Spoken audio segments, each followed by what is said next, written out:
we are back. My name is Max Thorin, and this is Herman Musoke.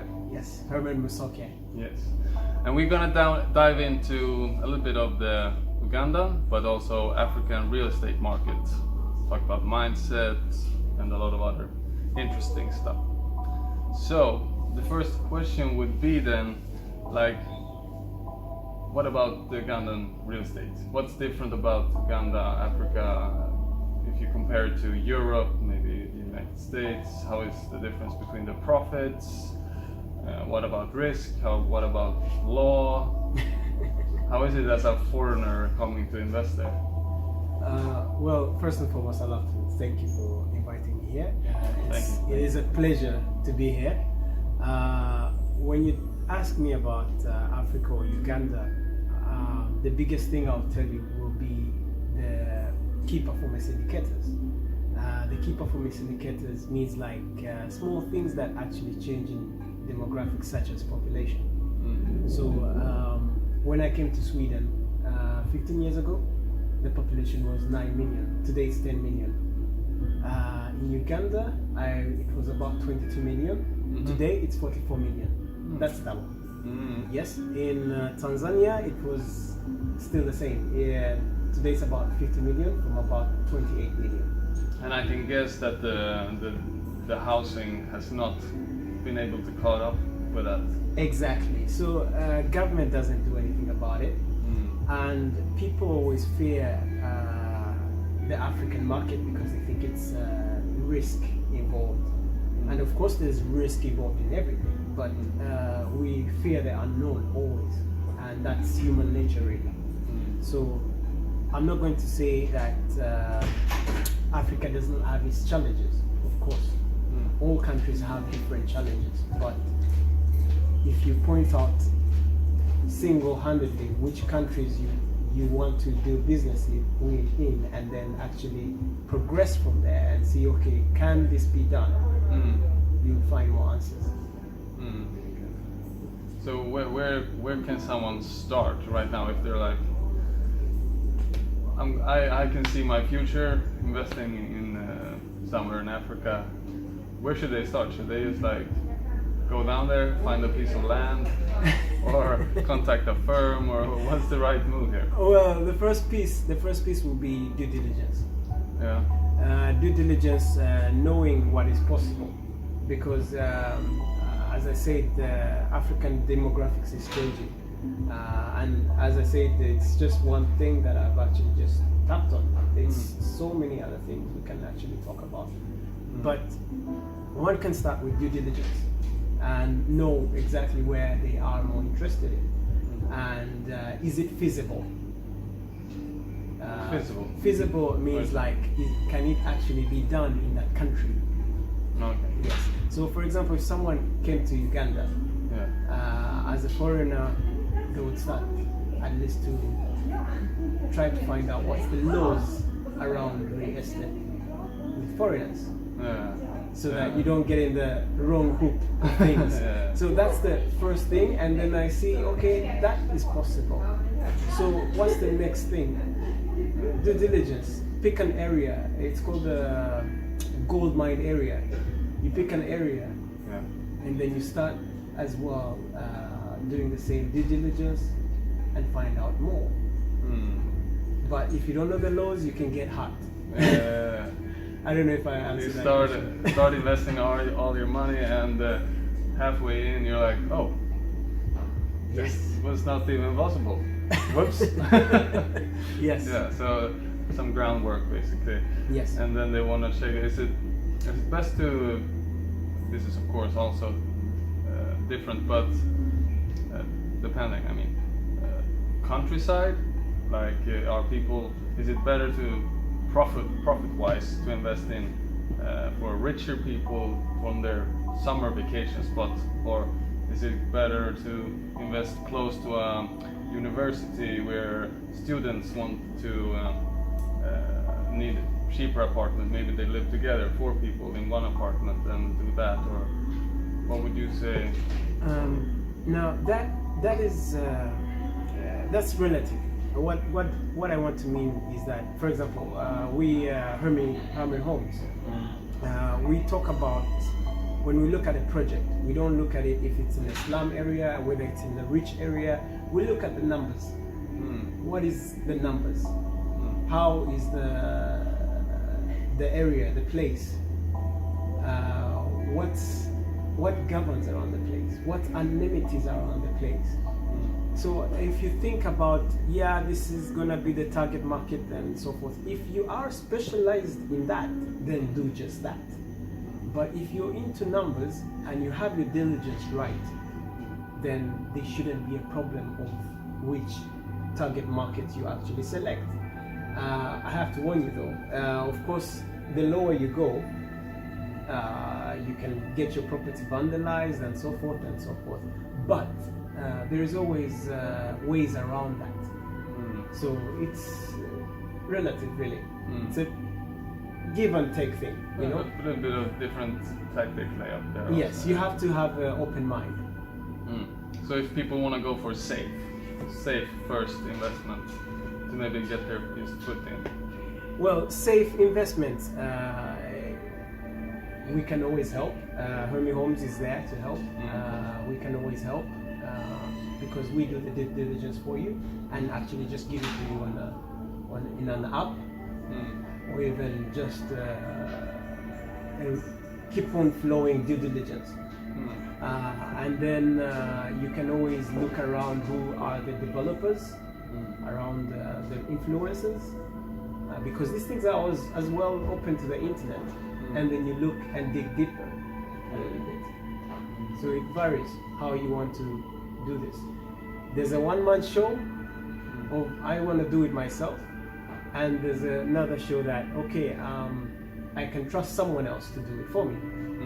So it depends where you are in your life that says that yeah. I think I remember. And also how much time you got. If you want to do everything yourself, you're gonna make it a whole time thing. While Exactly. taking help from you, then we can make it part time or Exactly. But it's I mean, I keep telling people that it depends on how hands-on you want to be. We have hands-off investors, and we have people who want to know and learn more as well, but they're investing as well. So people want to learn more, we as well separate and give them access to our network, because that's free. Of course, if you're investing with us, then there's a network that you can get just, and you contact them and that's free. Yeah. So what would be the downside? I mean, the upside in general is that the profits are a little bit bigger. I think you mentioned to me in the African continent, or yes. And what would be the downsides? So the upsides, as you say, the profit is bigger. The value is way much bigger. Like in long term, the value will go up. What I mean is that the value is that you are touching so many people at the same time. And something with so little money in Sweden can create a big thing in Africa, because the labor is quite very low to pay. Materials are cheaper. So relative to what you can get in Europe and in Africa, it's two different things. The risks are, of course, when it comes to risks, it depends as well. Are you doing it alone or are you doing it a one-man show? So the risks of doing a one-man show is always like, you have to pinpoint your due diligence right. You have to get the right lawyers, the right power team. It's a power team, really. Management, architects.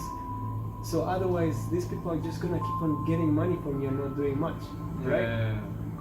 So, like having someone on the ground that you can trust, or you have to be there yourself. Exactly, and that's where the risk comes from, the biggest risk, because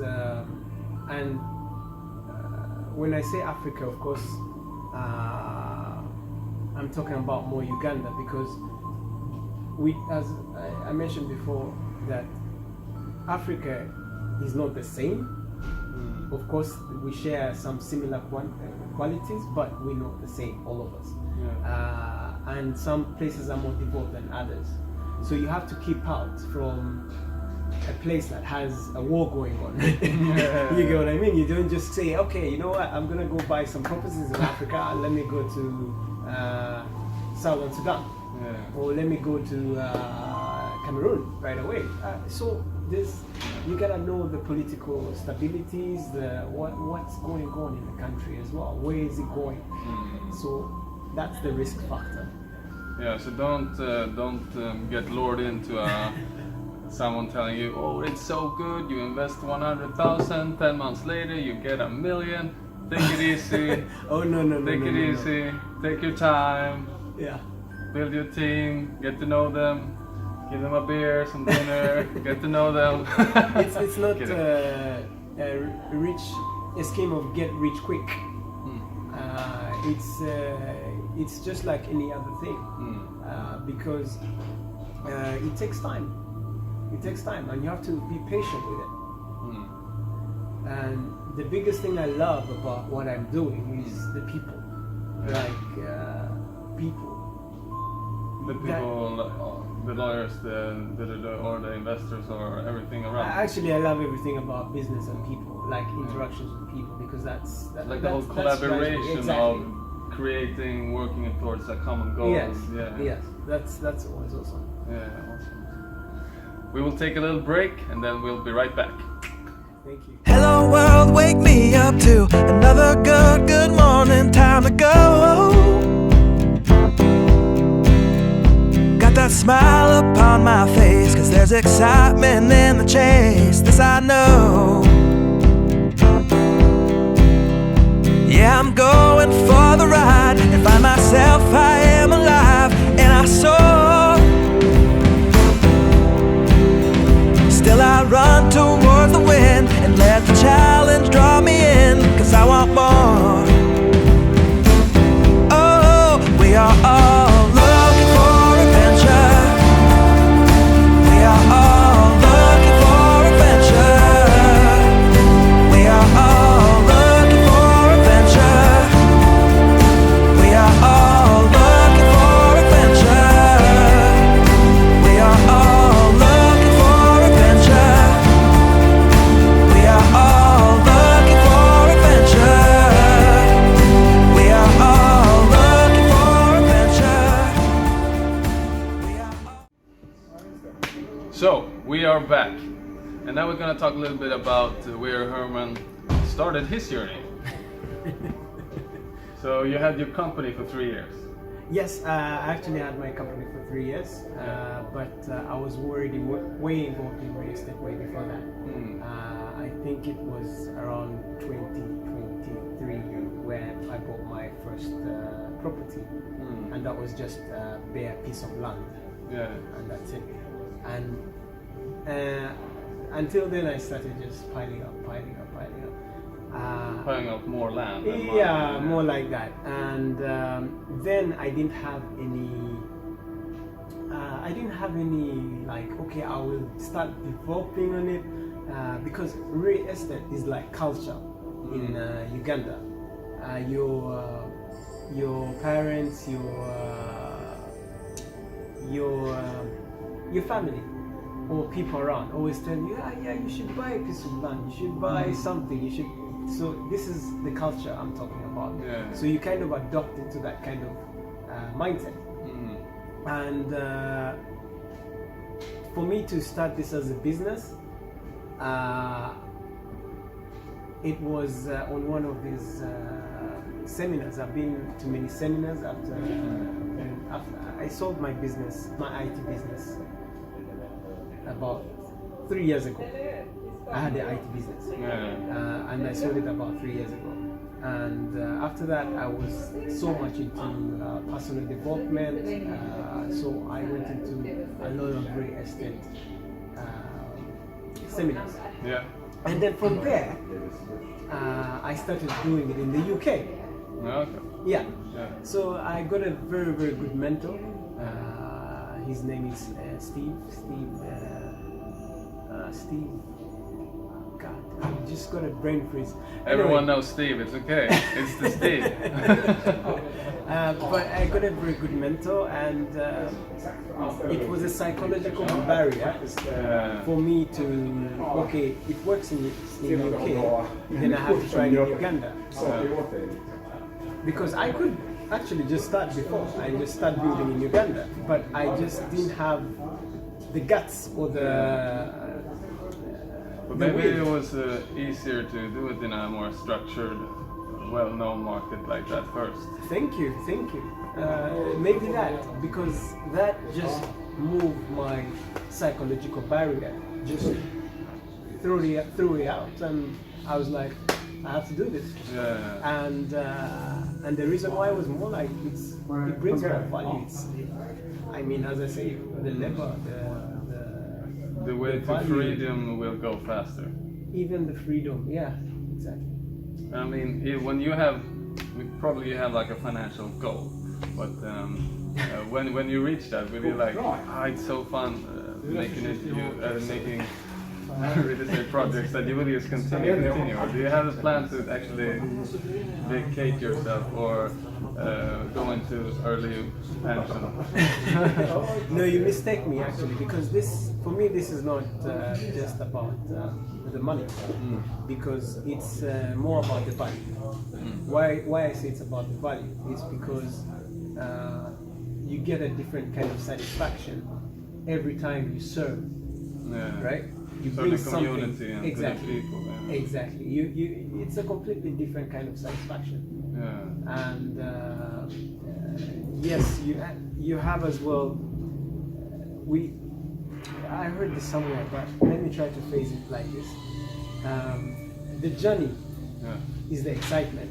Yeah. Yes. Yeah. But when you reach where you're reaching, it's never as fun, right? No. You always want to be involved in the journey, and that's why you have to have a big passion for what you're doing, right? Because otherwise you're gonna just go down the road and be like, what am I doing? Why am I doing this? Yeah. You get what I mean? Yeah. Yeah. Yeah, I totally agree. Here come an army with people. And what would be like the maybe 1, 2 to 3, like you gotta get this right. If you get that wrong, your journey will crumble. I would say you have to put in the work ethic. I mean, for me to be here talking to you, I mean, being invited like this, I believe I have insane work ethic, and I could adapt more. I wish to have more, because the problem that we have today is that we have less and less work ethic. We're more people lazy. Feel the safety net. And just Exactly. Like, we just work, get our money. Exactly. Yeah. So, what is the use of getting a job and just be for the next 40 years and just changing jobs, but just working and just to get a new paycheck, and just to realize the next day that, oh, I should have got more.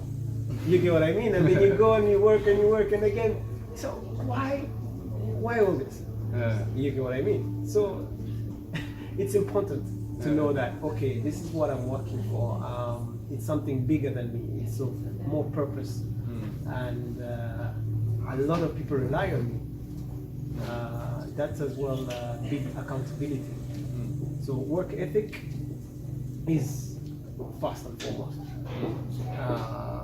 and then personal development has been a big change in my life, as I said, psychologically, because how personal development has changed my life is because beliefs. Beliefs are the core.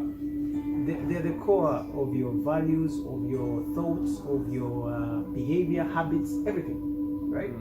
So if you have a way that you are aware of what beliefs are right and what are wrong, because we came in this world naked with no belief whatsoever, right? So that's interesting, because we adopt beliefs depending on where we are, right? If I live in the US, I adopt the USA belief. If I live in Iraq, I adopt the Iraqian belief. Or if I live in Uganda, that's the belief I get. And those beliefs come forward from our parents, both our parents or one of our parents, or people around us and so on and so on. But to cut it short, personal development has done a big thing. And then the third thing is actually knowing how to manage or knowing how to deal with stuff. So when it comes like a problem, you're not freaking out. Exactly. Yeah.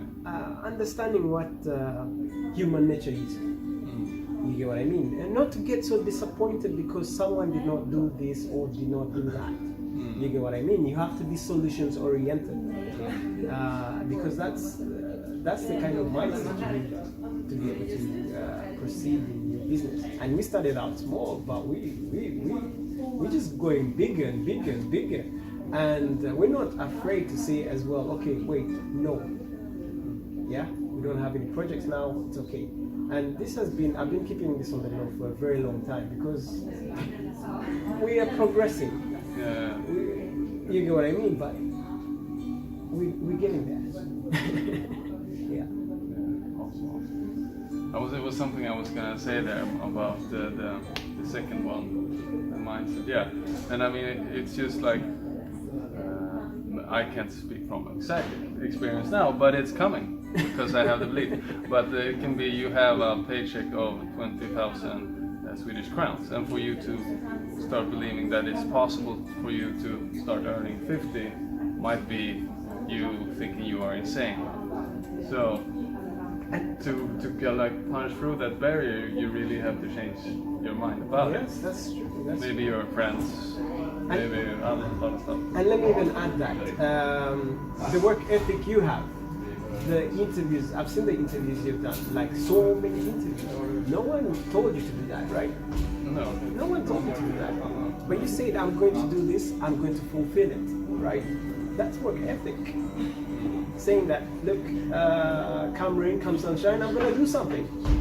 And then people will just see you, hi, I'm on the mountain, hi, on the mountain peak. I told you, I have to do this, and I've done it. You know what I mean? So that's an example of work ethic, that's what you do. And that's one of the things, like for me, interviews has always been, I've seen other people do interviews, and it's like, oh, that seems awesome. It's so interesting talking to people. So if you have something yourself that you feel, oh, that would be cool, that's your thing. You don't have to do interviews. You can do your thing. Because the interviews comes naturally, or it's in my, what I want to do. Exactly. Exactly. That's a good point. And if people want to contact you and your business and start their journey in real estate? Yes, so my company is called Hermie Homes. We exist in 2 different countries, and what we do is give people an opportunity to create businesses and real estate businesses in Uganda, and in returns a passive income or an extra source of income, practically. That's what we do in a nutshell. So if people are interested, they can always go into our website, hermiehomes.com, or we have a Facebook, Instagram. So we are everywhere, and we put up all the things we've done, and we're proud. Yeah. Awesome. And if it would be something you feel that I forgot to put in this interview, a valuable questions, you have something you think that we haven't touched, so the people should know? I think it doesn't matter what I do. It doesn't matter what anyone does. But if you have the right mindset, you have to have the right mindset to do it. I know we've touched it a little bit. But it's so important. We have to retouch it. Exactly. Mindset. A mindset is a set of beliefs. And what would be a first step then to change your mindset? What did you do? Some of the first steps to, hello, time to change. Well, I started by, of course, I went into different seminars, personal development seminars because I was like, this is not for me. Some of them. At first I was like, this is not for me. You get what I mean? But after a while I was like, look, I gotta have an open mind. Let me go and see. Now I do it almost every day. I wake up very early in the morning before I go to the gym, like 5 o'clock in the morning, and I just listen. You know, it's just to prepare my day. Personal development speakers. Exactly. YouTube and all Yeah. that. So it's always gives you a mindset of its own, what you want to achieve. And maybe raise those questions, like if you just let your mind go, Yes. you can think about anything, but when you listen to someone saying, achieve your greatness, do your this, you're like, that's the kind of questions like pulling up every day. Yeah. Clarity is very, very important as well. What you just said is gold. Clarity, because if you don't know what you're doing, you don't know where you're going, anywhere can take you there, right? Clarity to know exactly what you want. And we are in a world where at least 70% don't know what they actually want. Yeah, and that makes it so much easier to say know what to say no to. Will this actually take me there? No. So no. Exactly. Yes, no. Yes, no. Exactly. Yes, no. Because the whole life is yes or no. Yeah. And you know the movie Yes Man? Yeah, he says yes to everything. But I actually read a quote by like what's his name? The big investor, Warren Buffett or something.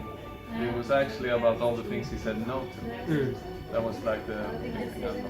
Because we keep on getting influenced by so many things. Today we live in that, we're going from we already go from the industry age, we went to the information age, and we are already evolving from that. So you're getting so much data at a very high pace. So you can easily, today you want this and you can easily be steered into something else. And I've seen that so many times. I mean, come on, you have seen that as well. So it's where we're going in life. So it's good to have a clarity of exactly what you want to do, where you want to go from there. Like for example, just a clear goal of how much you want to make. Not let someone else decide for you. Things like that. Because the big decisions will, if you don't choose, the world will always choose you. I think that is a freaking great last touch. Thank you a lot. Yeah. And as always, stay blessed, always be your best. Thank you.